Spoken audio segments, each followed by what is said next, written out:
Bobby and JJ Radio. Thank you for joining us again. We're speaking with Bobby Ehrig, the veteran specialist here in the Bexar County metro area, and we're speaking about some of the different things that you can do for these veterans that are out there today. So, Bobby, let's talk about Warm Hearts, Warm Homes. What is this program, and what does it entail?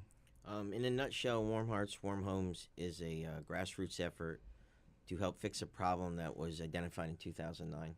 So we had one of the coldest winters on record in South Texas. Yeah.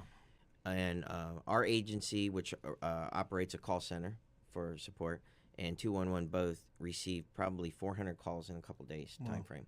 And it was basically low-income people, seniors too, and disabled, that had no heat in their homes, that had no heater even installed in their homes, and had no other support systems, and usually on fixed low incomes. Right. So normally, if you're trying to do it through, let's say, a government program, you would have a lot of bureaucracy and never get it done. So we turned it into, hey, call this person, call that person, see what we can donate, and help a neighbor. And that's kind of how the Warm Hearts program worked.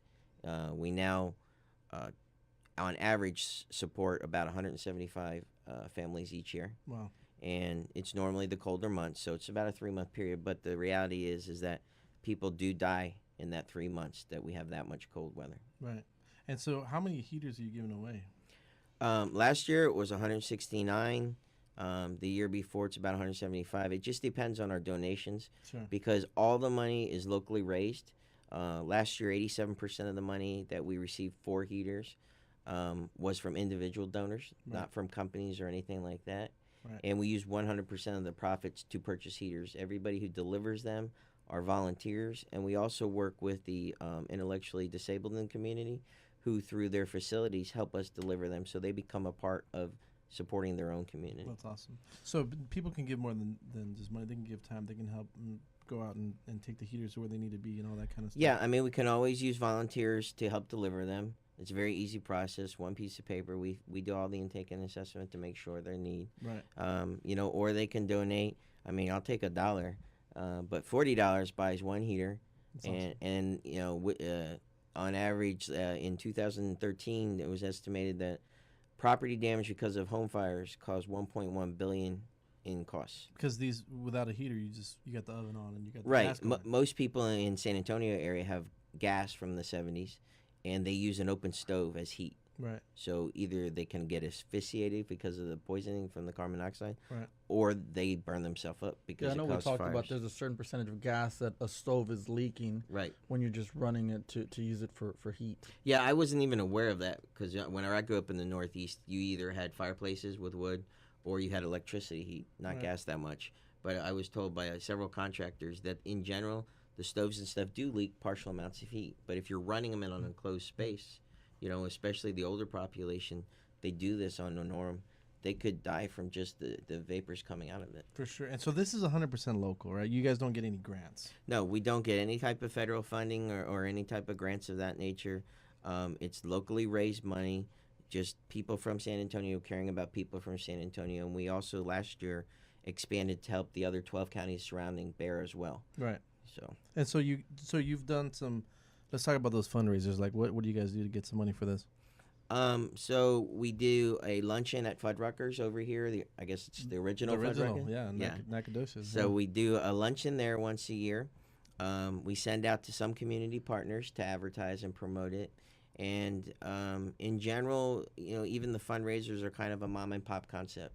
Sure. When we find supporters that might be willing to do a fundraiser, I go out and speak and tell people about the program. Right. And other than that, we try places like y'all who have radio stations in the area, or the news stations who are willing to do a story to help us get the word out there. Right. Absolutely. Yeah. So next time you have that lunch, just let me know. I'll make sure that we go throw down a burger. We're probably gonna throw one down anyways. Might as well, buy a heater while we're doing it. So I know that there's something that you guys have for the warmer months. So you have the Warm Hearts, Warm Homes in the winter, and in the summer you have a program called the Cool Neighbor Program. Right. So our agency tries to fix a lot of problems that are social problems. The city of San Antonio itself does the fans, and they have the fans. We do what's called Cool Neighbor, where we help educate and also provide a very simple plastic old-fashioned thermometer, because a lot of the aging people and also the older Hispanic population that's in San Antonio don't realize that even at like 82 degrees in your own home, that doesn't mean it's just 82. No. I mean, they could be dehydrated. They could go to sleep and then wake up and it's 105 and don't realize that they can die from these things. So you guys give them some kind of a cheat card that tells you, hey, at this temperature you should be doing this. Right. We have an easy to read card that they can put on their refrigerator with a magnet, and it tells them about heat exhaustion. It tells them about heat problems. It also tells what can you do that's free to keep yourself cool, like going to the mall or going to the library and things like that. And then the thermometer is there to warn them or remind them that they need to pay attention, especially with the summer months we get here. Maybe go to the mall or something, right? Just to get out of the heat. Anywhere where free AC. Yeah, yeah, anywhere. So let's touch on the Alamo Service Connection. What all do you do? So the Alamo Service Connection is what's considered the State Aging and Disability Resource Center. It's your point of entry to provide information, referral, and help for almost any citizens of the region.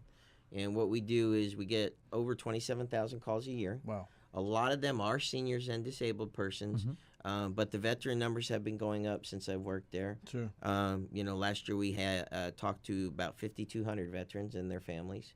And we try and connect them with resources that they, again, might not know about. So give me an example of that. So as an example, instead of them calling and we give them a phone number and an agency, we'll sit there and try and figure out what the problem is. They may say, well, I need to get a ride, okay?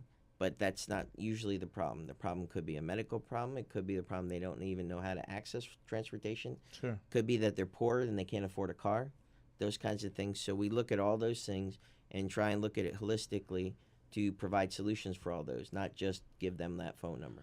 So if you're just tuning in, you're listening to Bobby, Eric, we're talking about pretty much helping the veterans out, different programs that they're helping in the winter and summer months. So, Bobby, let's talk about your journey. What got you here where we're at now? How'd you get here? So, I'm one of those... I took 281. Yeah. I want to hear your story. I was one of those transplants. What's that saying about trying to get to Texas in a hurry? Oh, yeah. So, you got here as soon as you could. Yeah, I right? got here as soon as I could. So, in 2006, I was on my second tour in Iraq. Sure. And I was in one of the hottest places in the country called Ramadi, which, from what I'm told, is where all the TV reports at that time were going. It was called the Wild West. Mm-hmm. And I was, doing my job there, running an Iraqi police station, and I got blown up by a truck bomb with about 100 tanks of propane. Wow. So I ended up coming to the best burn center in the world, Brooke Army Hospital. It's here. And I've been here ever since. Part of my recovery, to me, was much like Richard, is that leading soldiers kind of it infests your mind, where if you don't do it, you feel like you're doing something wrong. Just because you've done it for so long. Right, because we've done it for so long and we believe in what we're doing. Just like on the battlefield, we don't think about politics and we don't think about why we're there. We're really just there to take care of the person to our left and right, our fellow soldiers that are with us. Sure. So we do the same thing back here, coming out of the military and then realizing that soldiers or veterans of any generation still need help because nobody's telling them what's going on. Kind of frustrates people. And that's kind of how I got into the advocacy, I guess you would say. So you got sent here to San Antonio because we have the best burn unit in the world, I guess. Right. And then what got you to these programs? How'd you get to start running these organizations? So my first step, I guess, into the civilian world was reaching out because a lot of veterans were calling me and they needed help with CPS Energy. Their burns and all the other problems that they have weren't considered official disabilities. Wow. And CPS is run by the state in policy. And I met Senator Vanderpute, who helped me to get a law passed that recognizes burn vets as having a specialized need to qualify for some discounts. You've done more than most senators can do right now, is actually pass a law. I mean, I gotten lucky. I've gotten the right support and things like that. So. Did you name the law? Is it the Bobby Is Aaron it law? Oh no, no names. No. No, the first law I believe was Senate Bill 981. And that was basically to start here locally. And then we got a bill passed in 2013, which is Senate Bill 1002, which is statewide now. So all utility providers in the state can provide a discount to severely wounded veterans. That's awesome. Bobby, thank you so much for joining us today, man. This Thanks. is a lot of stuff that people can get involved in. And like I said before, Bobby and I are going to match any donation that you do today, up to $1,000 to this great causes. And where can they get to your website? What's the best way to get to you? The heater program is at alamoareadc.org/warm hearts, warm homes. And you can donate online. You can also find a way if you want to send in a check. And all donations are tax deductible. So we send letters out. Thanks. Don't move an inch. We'll be right back. This is Bobby JJ Radio.